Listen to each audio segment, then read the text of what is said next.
to Tiny Desk Sermon. We're going to talk about the text for this coming Sunday, which is Lectionary 5C. And I'm going to focus on the gospel reading, but I do want to introduce the Isaiah reading because of its connection to the gospel reading. So, if you look at the Isaiah reading, this is the rather well-known text of the call of Isaiah. It includes the account of Isaiah having this vision in the temple and hearing the seraphs singing the song that we sing almost every Sunday. Holy, holy, holy is the Lord of hosts. The whole earth is full of his glory. Otherwise known as the Sanctus, or half the Sanctus.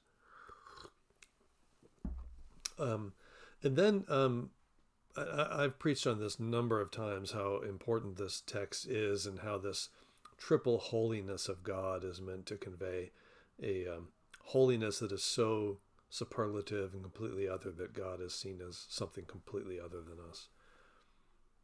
However, the real reason that this text is used this Sunday, I believe, is because of this section where in being in the presence of God and being called by God, Isaiah's reaction is, I skipped it, sorry. Woe is me, I am lost, for I am a man of unclean lips, and I live among a people of unclean lips, yet my eyes have seen the King, the Lord of hosts. So Isaiah is afraid because he recognizes his own uncleanness, as he would say. We might say faults or lack of holiness on his own part. And so the call story includes the taking of the coal to purify Isaiah's lips as a sign that his guilt, his sin, whatever would keep him from being called, no longer matters. All right, so see how that might compare to the gospel reading. By the way, chime in and say hello if you're out there. I'd love to know who's joining me today. Or if you're watching this later, I'd love to see your comments later if that's possible. I forget now if you can do comments after the live stream ends. I'll have to check that out. Luke 5. So we've just gotten started in Luke's gospel. Jesus has declared his mission. He nearly got thrown off a cliff, and now he gets about it.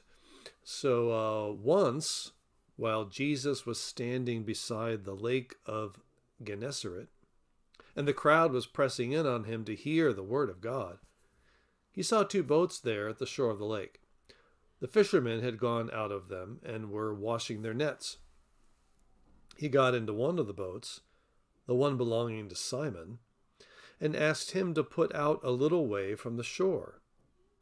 Then he sat down and taught the crowds from the boat. This is something we see in a number of stories in the Gospels. Jesus teaches a crowd by going out on the water on a boat. I've seen some conjecture that this is because the water provides a sort of amplification of the voice for the crowd to be able to hear him. I haven't verified that, but I've heard that explanation. When he had finished speaking, he said to Simon, "Put out into the deep water and let down your nets for a catch." Simon answered, "Master, we have worked all night long, but have caught nothing. Yet if you say so, I will let down the nets." When they had done this, they caught so many fish that their nets were beginning to break. So they signaled their partners in the other boat to come and help them. And they came and filled both boats, so that they began to sink. But when Simon Peter saw it, he fell down at Jesus' knees, saying, "Go away from me, Lord, for I am a sinful man." For he and all who were with him were amazed at the catch of fish that they had taken. And so also were James and John, sons of Zebedee, who were partners with Simon. Then Jesus said to Simon, "Do not be afraid. From now on you will be catching people." When they had brought their boats to shore, they left everything and followed him.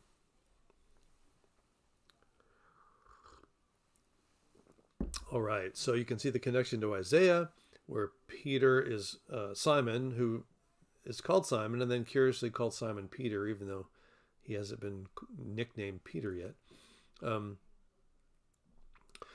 realizes in this event that Jesus is something more than just some guy, and has a sense of being in the presence of holiness or of a very holy, righteous person, perhaps experiencing the presence of God through Jesus. And his response is, I can't be this close. I'm a sinful man, just like Isaiah. And Jesus says, don't be afraid. Don't let your own shortcomings or sense of lack of worth or lack of prestige or whatever stop you, because I'm calling you to help me catch people. And they left everything and did it. So they literally are in their workplace and have had a bad day. And then Jesus comes and changes things. And then they left behind their workplace. They left behind their boats and their nets and followed Jesus. Now,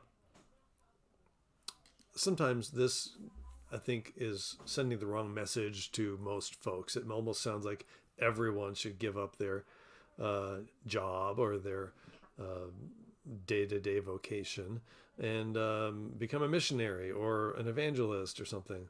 I don't think that's a helpful reading for most people. It works well for pastors who feel like we left everything, all our other options behind, and became pastors, but that really isn't the point of the text. So I think it's good to imagine that while they left everything and followed him, they went back to fishing. That's very clear from later stories. So this is more about an immediate need to track with Jesus and figure out what this is all about. I hope that's helpful. All right, so a couple, there are two main themes I think worth exploring in this text, and I think they're very closely connected. One of them is the theme of feeling unworthy of being called a disciple of Jesus. The other one is this whole notion of catching people.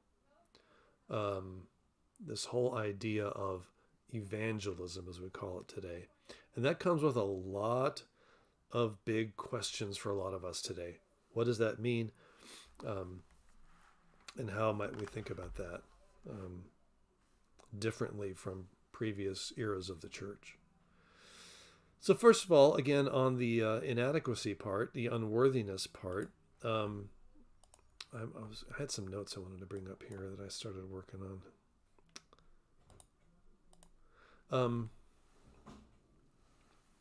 The unworthiness is really only true when Isaiah and Simon are thinking about themselves in and of themselves as an isolated individual.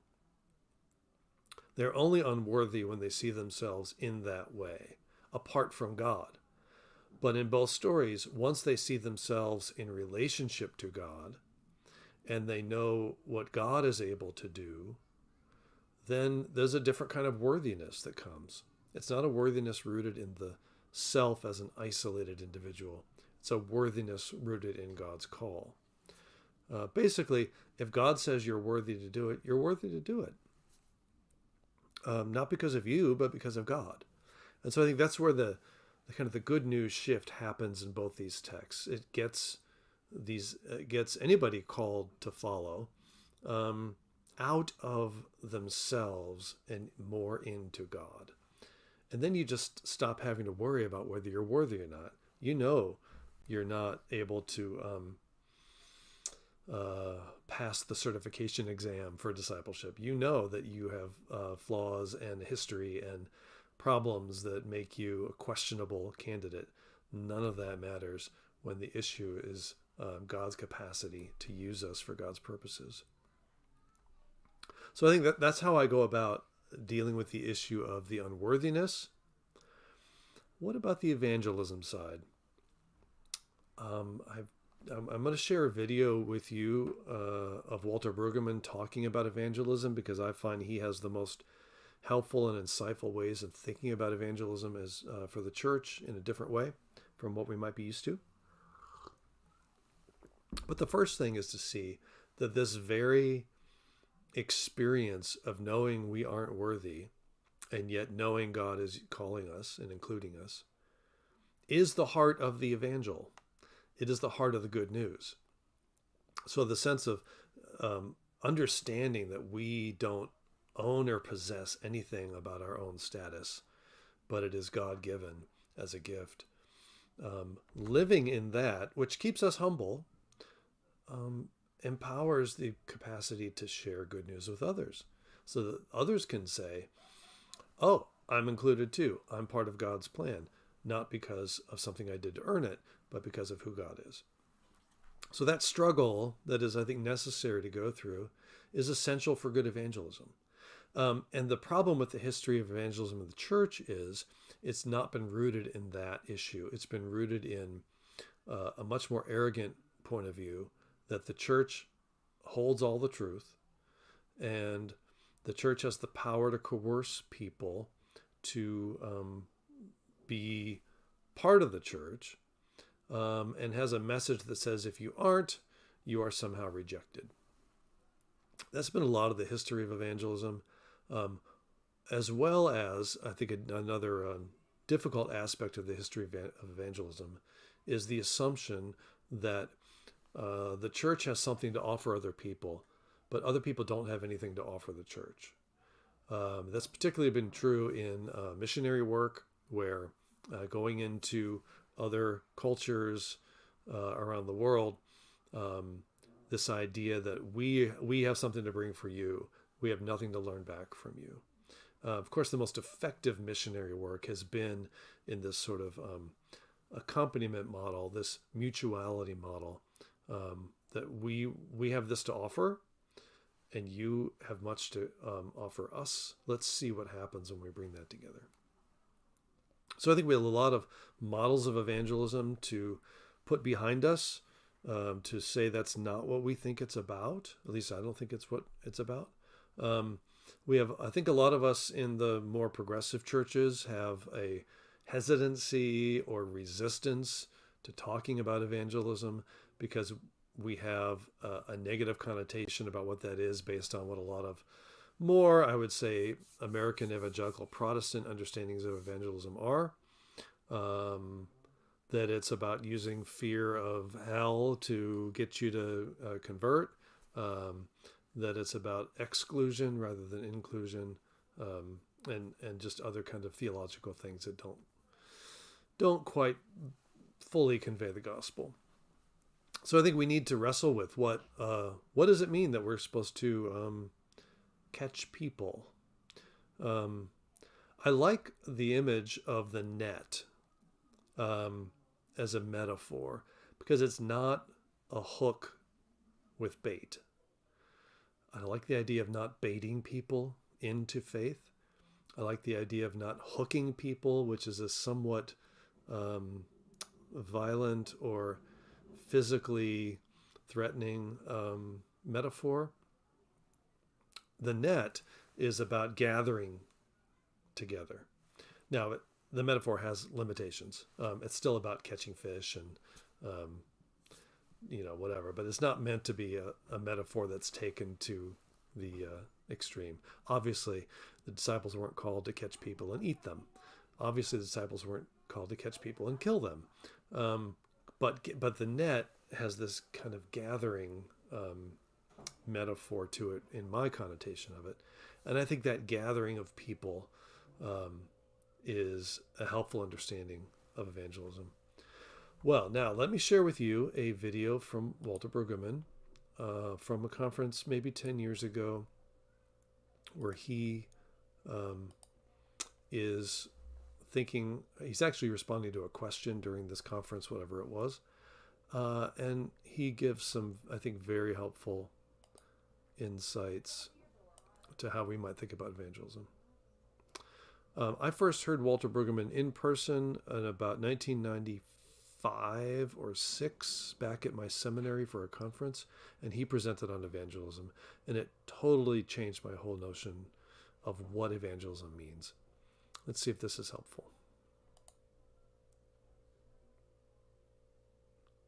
I think that evangelism, see if I'm answering your question. I think that evangelism is helping people come to awareness that this dominant world of greed and anxiety and self-sufficiency, denial and despair and so on will never give you what you want. So come over to this world of trust and abundance and truth-telling and memory.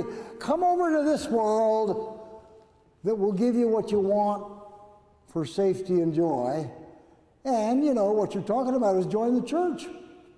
If the church is faithful to that, our way of being in the world contradicts the way the world wants us to be. Now, you know, most of us want to have it both ways. But finally, you can't. No one can serve two masters. So I think evangelism is join the company of the covenant people gathered around the God of the gospel, and that will give you a different life. Theology is not simply a head trip. Theology is the lining out of another way to live in the world. And we have no doubt among us that this way of being in the world is a more adequate way. My son got his doctorate in sociology at Emory University, and his main professor was a Marxist whom he adored. And his Marxist professor, like many sociologists, have no truck with religion. But one day he said to my son, whom he knew was a Christian, he said, I don't understand it, but I have been noticing wherever there is a justice crisis in the world, Christians show up first. Why would that be? Because we're living in another world. Now, this guy died young. He had Lou Gehrig's disease. If it had a little longer, he might have walked with us. He was moving there.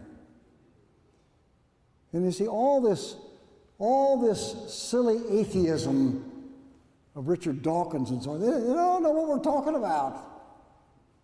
We're not talking about some philosophic argument. We're talking about being in the world differently. And I think the Psalms are a model for how to be in the world differently. And I may say, sir, I am glad we finally met each other. Good. Well, thank you.